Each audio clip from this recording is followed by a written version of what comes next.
Welcome to the Social Podcast, where no discussion or debate is off limits. Welcome to the audience, and I understand we got a good, solid group of seniors from Nobleton, Ontario.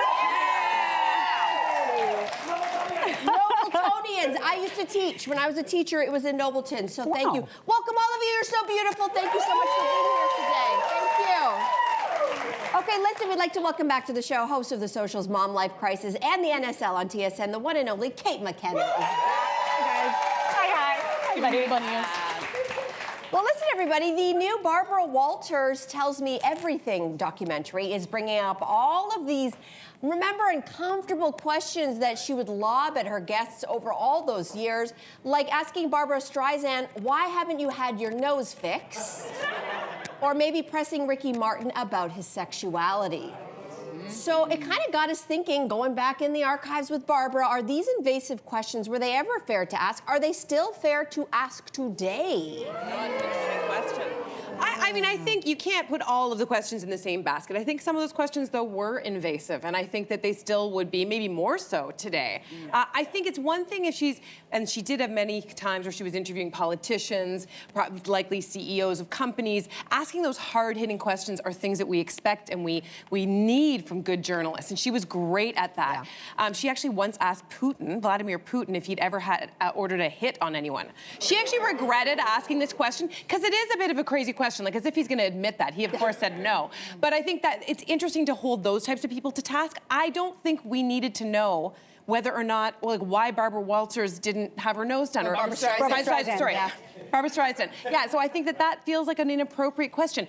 If Barbara started talking about her nose and was saying, I thought about it, well, why didn't you? Maybe it was an extension of it. I don't totally know. But even if everyone cares about it, I think it's an interesting piece, right? I think it's easy to boo and be like, how dare she ask this?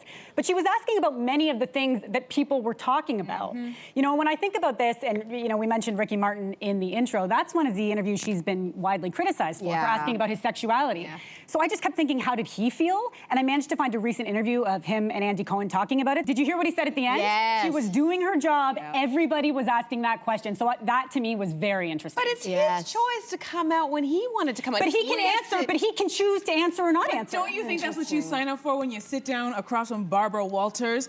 She did not do softball interviews. She asked those hard questions. And I don't know about you guys, but I miss those specials. I miss sitting down because she was asking those questions that I wanted to hear the answer, but I did not have the testicular fortitude to ask those questions. You mean myself. The labial fortitude? Yes, the ovarian fortitude. I would never, but I love that she asked because she was talking to people that we were all talking about at the time. And maybe now, because we're very PC, I think it's easy to look back and judge her for the questions that she asked because we dare not ask those questions today. But I think we need to keep in mind, for those of us who are not in the industry, I wonder the type of pressure she was under, right? Not just for the audience who wants that answer, but for the executive producers that we don't see who are like, we have this primetime special. You have to ask Ricky Martin about his sexuality or we have no special. That's the part that I don't think people would understand. And I also, anybody who thinks her questions were too tough, I dare you to ask yourself, if she asked a bunch of cutesy softball questions, would we be talking about Barbara Walters today?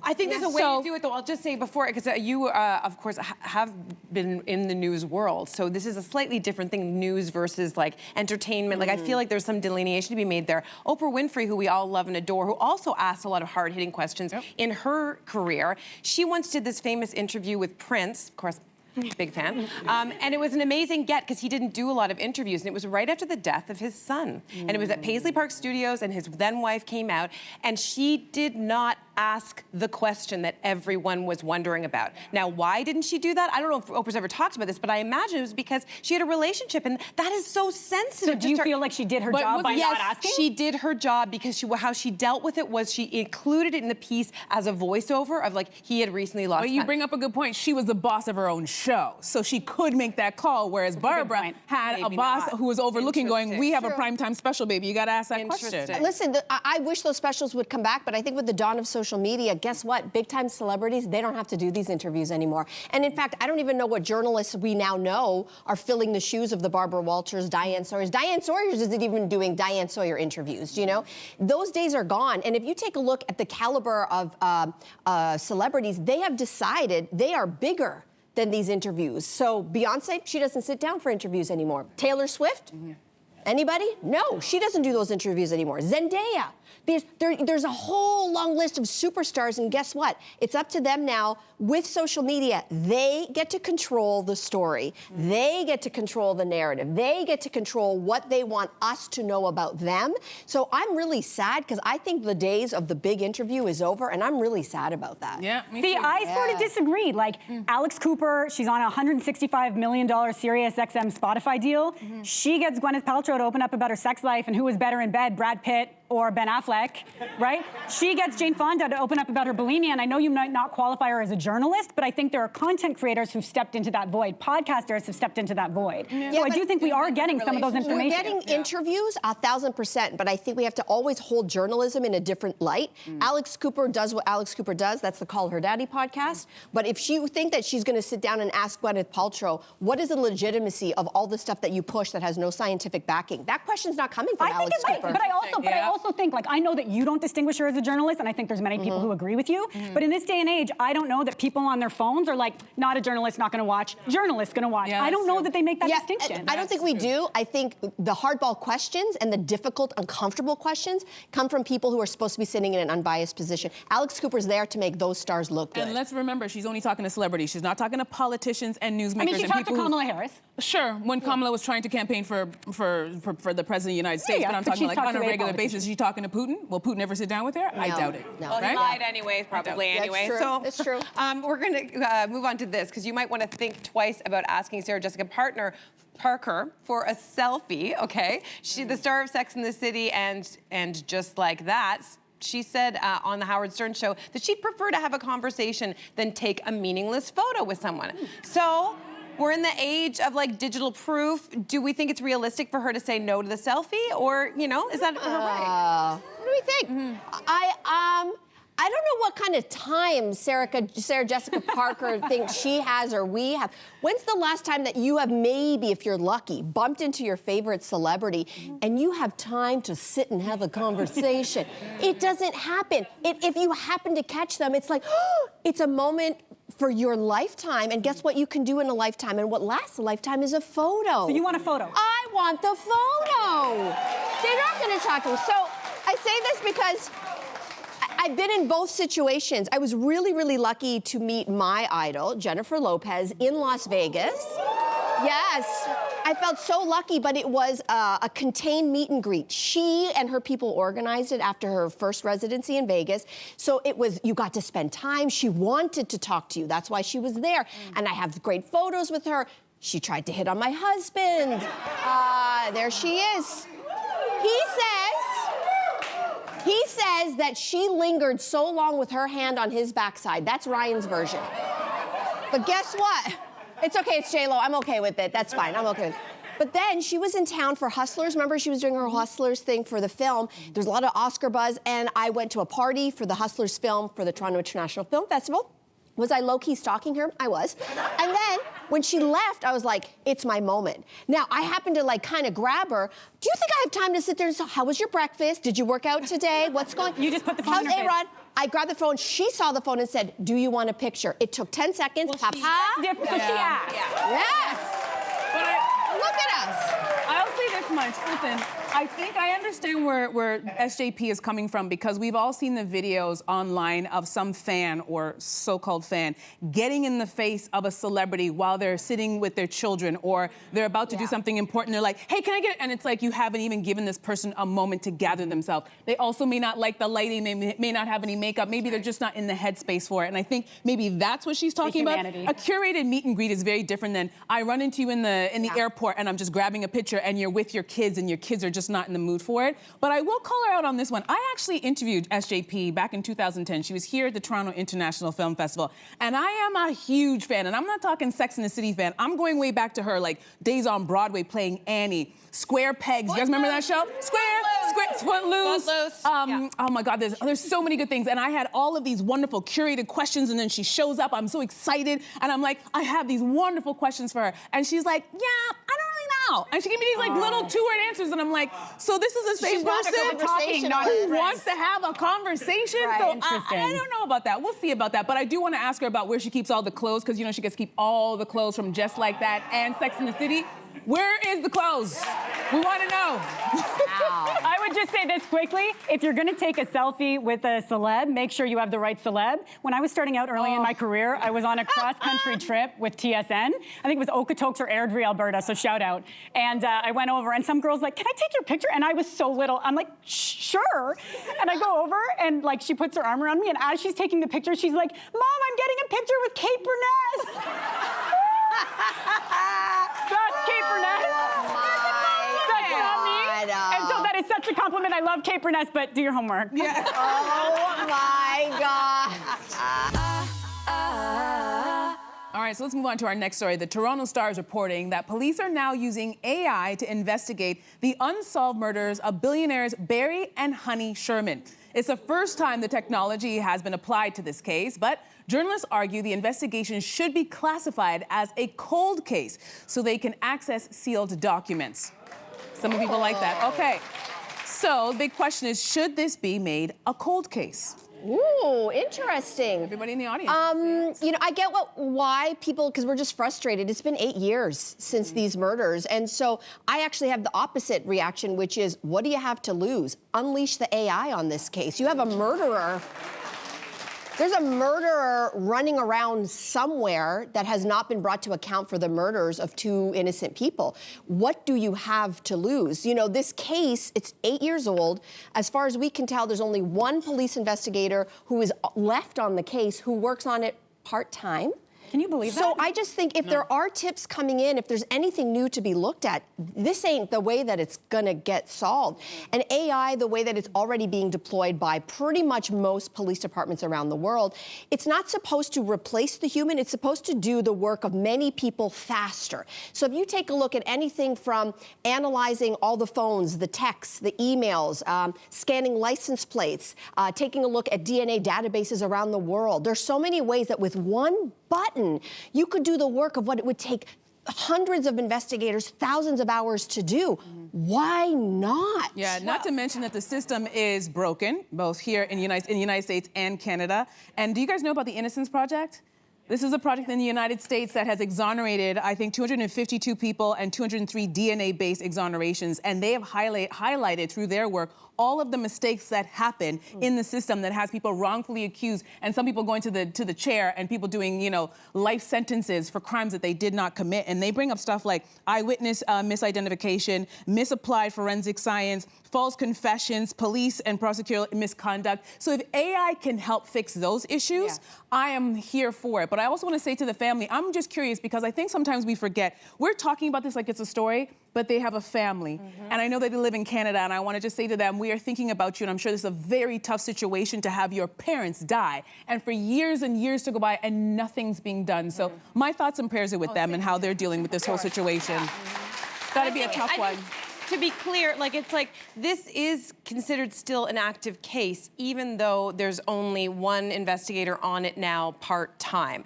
And in the fact that it is now considered still an ongoing case, that's the reason why the courts can sort of redact or hold back certain information. I think that there's only about half of the 4,000 warrant pages have been unsealed to the public, but half are still sealed, so we don't know anything about that. And here's the thing, if it becomes a cold case, all of those files get released to the public. And I say, I agree, I think that should happen. We should name this a cold case. And why? Because we've seen what's happened. First of all, with this case specifically, we know that there was a lot of errors that the Toronto Star brought to light. There were massive police errors at the beginning. They didn't obtain security footage right away. They didn't properly canvass the area right away. They didn't get alibis from key individuals. They went in under the assumption that Barry killed his wife. And since then, it's been proven, pretty much without a doubt, that they were both murdered. So there were all kinds of mistakes made at the beginning. So we need those released because what I've seen, the only one positive of our current obsession in the world of like true crime is that get the people involved who are like love this stuff and get them to sort it out. Go to humans before AI. All the time. I don't know. I hear what you're saying. That can be a little problematic, though, no? Like, certainly there have been cases, and we've seen them, and Lord knows streaming services love to create content out of this. And we've seen where Redditors and such have helped. But we've also seen that humans are fallible, too, right? Like, do you guys remember the Boston bombing? When that happened, Redditors misidentified Sunil Tripathi as the bomber, when in fact he was not. and people went looking for him, and that did not end well. So I think humans are fallible. But so is AI. Of course AI is fallible as well, but humans have taken the lead on this case so far. I think, to Mel's point, let's give AI a chance. And I say that for the same reason Mel did, in terms of computers' ability to process information so much faster than a human being working part-time can. So, like, listen to this. In the UK, one police department used this to review evidentiary material in 27 cases in 30 hours. AI was able to go through 27 cases. Okay, but listen, I know speed isn't everything, but there's checks. But listen, there's checks and balances.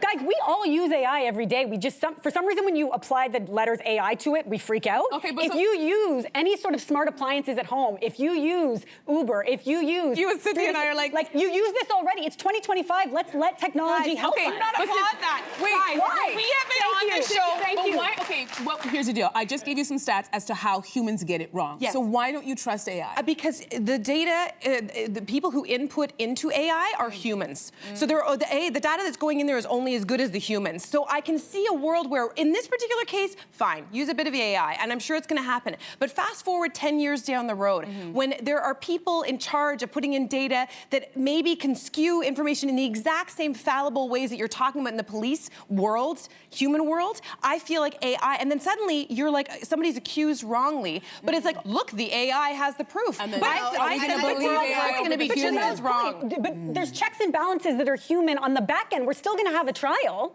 Right? I just feel like we don't want to offload this stuff. It's not about offloading. I think we forget, like, AI so far is still within our control. I think some people might actually argue against that. Nobody is sitting there and inputting information. AI is taking information that already exists and interpreting it. It doesn't come in there magically. It's not that it's not magical. So it garners, the way that AI works is anything that's available already online, which some of it is good information, some of it's bad information, but it's out there. What it's able to do is take so much information and distill it in the blink of an eye. They say that the newest ChatGPT is 10,000 times more smarter than Einstein.